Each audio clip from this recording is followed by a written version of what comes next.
Tom Pitfield, Esquire. And what you do? I am the CEO of Data Sciences, president of Canada 2020, and a few other things, father of three. Just ask if you put your hands on the table. In a comfortable way. Better? Super, thank you. One of the conversations we've had over the last couple of days has been about how left-wing political parties have kind of really failed to make the case both for defending democracy, but also, I guess, for defending social democracy to their electorates. Why do you think that, outside of Canada perhaps, left-wing parties have been doing badly at this? Well, I think political parties have been doing bad at this generally. I think it comes down to failure in communication, internally and externally. Internally, they're heavy. There's too much structure, too much deliberation. I always say that political parties should be structured to win elections, and those are more militant, and you'd expect that people would organize that way. And the failure of communication when you're trying to win elections is tantamount to the end of your party. In terms of external communications, obviously they're struggling with the new paradigms, decreasing of funding, the increase of digital tools, and the control of those tools by other competing movements and groups that have now the same broadcast capacity they once had when they published their own newspapers and so on. So they have less market share, less share of voice to begin with, but they also haven't really learned how to engage with people in the way that modern movements and individuals are starting to engage online. So say more about that last point, about how to engage work in movement. How do you do that as a party? Well, in digital, we always say you need to spend more time listening than you do broadcasting, and that's not really the instinct of political people. And I think it trickles down into the party apparatus. So I think for starters, definitely lots more consultation, using modern tools to engage people and understand what's motivating them. And I think then we can target the right communities with the right messages and engage them before they turn off. And I think there are proven ways of doing that we've come to perfect in the commercial world, in the business world, and political parties are learning better how to do that. There are some political parties, like the Liberal Party in Canada and the Democrats, who have actually pioneered a lot of this stuff, and it's being absorbed by traditional media companies. I think the other thing too, though, I would caveat with this, that we can't lose sight of the importance of door-to-door, face-to-face communications. And so while these digital tools are potentially the things that can unlock what political parties need to do to re-engage the public, there is a danger that they stop engaging door-to-door, face-to-face, which is something that we're always very good at. So I just think hopefully the parties will learn to balance the two. Certainly being able to do both and meet people in both agoras is a very important thing to do. The other thing we've heard is that people feel that social democracy is failing them. There's been rising inequality, other types of cultural identity tensions. Has the left been able to? Has it lost its platform essentially?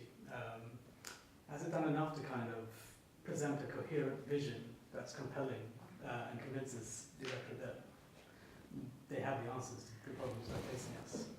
Well, they may not. I don't know if. So yes, they have struggled and failed to some extent to convince the electorate that they've delivered on their promises, which is always a problem for political parties for a long time. They tend to overpromise and underdeliver. People are dissatisfied, and as a result, they're losing their legitimacy. And political parties are, and people are looking for alternatives, and they're finding that in movements and in online conversations that grow into more tangible influencer blocks. And Yeah, I think the other component is people are more complex than they used to be. They want more, and they're different in many more ways than ever before. It used to be that we just wanted it all to be safe, or we wanted to make sure that we could pay our bills, and those are certainly things we still worry about today. And I think there's also the danger we forget about those sort of basic principles. But at the same time, the way we experience those fears or concerns is different. And I don't think we have adjusted as political parties to accommodate the unique way that you communicate that again. So I'm coming back to communication things, but the best way to give you an example is you'd say something like, reciprocity is really important, or fairness is really important. The public would, on the whole, vote in favor of people who are fair, and that's always been a call of the left and even the center. But people don't understand reciprocity as a concept. They don't really understand fairness as a concept, and frankly, a lot of the center and right think that things are unfair as well. So it becomes an easy setup for failure. On the other hand, if we say something like tax evasion is bad, and that guy doesn't pay his taxes, you pay your taxes, why should he not have to pay his taxes? That's something people can relate to. So I just think political parties, again, need to learn to communicate better, and they need to make sure that the policies that they're trying to enact to make people's lives better are things that people experience in the real world in a way that they actually experience it, as opposed to as academic concepts. I guess I was compelled by your comment that you think political parties can act as sites for creating imaginative realities, visions really that compel people, that make people feel like that they know what the future should look like. We have fairly low rates of participation in political parties at the moment. They're maybe not doing as much of that as they could be. How can they do a better job of that? Well, how do political parties do a better job at sharing their visions? Well, it kind of goes back to the last the first two questions. I think that they're actually not that great at doing it. I just think that that's what they're supposed to do. So if you don't believe that a political party can offer you a better vision of your future, or hope for your children, or a better life for your children than you had, there really is no reason to support it. That's what human beings are. We're dreamers, and we're problem solvers, and we want to get to our end goals, and we want to have purpose in our lives. And if political parties can't satisfy that itch, they lose their legitimacy. The failure I see in political parties, or those political parties that tend to fail, are the ones that lose track of their narrative. They don't know how to define it.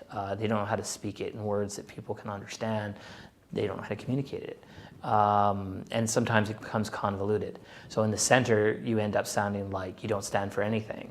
Or on the left, you sound like you only stand for rigid and substantial viewpoints. Same with the right. And the left and right are, of course, always trying to make it so it sound like you're more radical than you probably are. Which is why, as I've told you, I believe strongly in the importance of strong centrist governments and centrist movements, because I think that gives us a place where we can have a balanced conversation about what we all think the good life looks like and how we can get there together. On the whole, people have a lot more in common than they don't have in common. It's just that politics, unfortunately, tends to focus on the worst parts about us. And as you've seen in Canada with Trudeau, we've tried to emphasize the importance of focusing on the hopeful and the best parts about humankind. And I know that we've had conversations here about how algorithms don't always reward conversations about those things. I don't think that that's entirely true. I think if you're taking a lazy approach to it, yes, it's always easier to be controversial. But I think, I just think that if you can communicate your message in a way that is inspirational, and you can do it consistently, and you can act the way you talk, those pieces come together. I think people know the difference, and on the whole, at least in Western political traditions that I've seen, they tend to become really substantial messages of change. That was the case with Obama, it was the case with Trudeau, and frankly, it was the case with Trump. I mean, his whole campaign started as a hope narrative as well. He wanted to make America great again.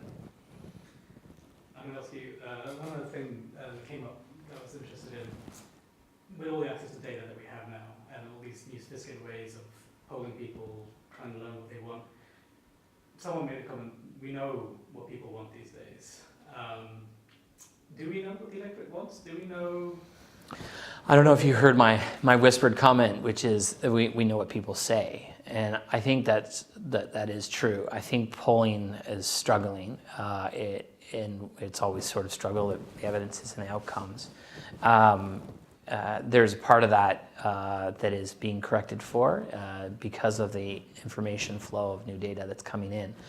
I told the example of how door to door you see as much as a 30% increase in accuracy when you actually do online voter ID as opposed to door-to-door voter ID, because people don't always feel comfortable telling the candidate to his face that I'm not really interested in voting for you, or the nice woman at the door who is taking the time out on her Sunday to have a conversation with you. So you don't always get answers. And I think that's true of most of how polling works. You can breed out a lot of statistical anomalies, but at the end of the day, you're only going to get answers to the questions you ask. And people are only going to be able to answer the questions that you give them options to answer. And ultimately, their interpretation of what those things mean is still up for grabs. And it's a part art, part science. So, I mean, I'm of the view that there's still a role for, this is where leadership comes in. There's still a role of just deciding this is what I stand for, this is why I stand for it. And then your job as a leader is to communicate in every way possible all the time what that actually means and connect with people in a way they understand. And digital tools have made that easier than ever before, because now you don't only have a more broad channel, a more accessible channel, but you have the capacity to see the results of your efforts and see it almost immediately. If people start to disengage, you know the message that you're communicating is not resonating. In the 2015 federal election, we took our cues on how negative to be from the population we were talking to. And if people started to not like what we had to say, we knew we were losing them, we'd just stop. And we didn't have that kind of feedback loop in the previous era of campaigning. So that has certainly made things different, and I think created more opportunity. It's allowed us to understand people better.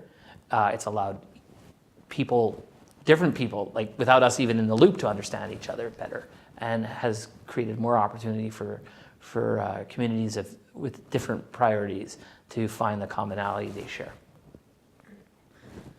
Anything else to add that we haven't talked about, or anything important you wanted to share? No, I have nothing else to share. Cheers. Cool.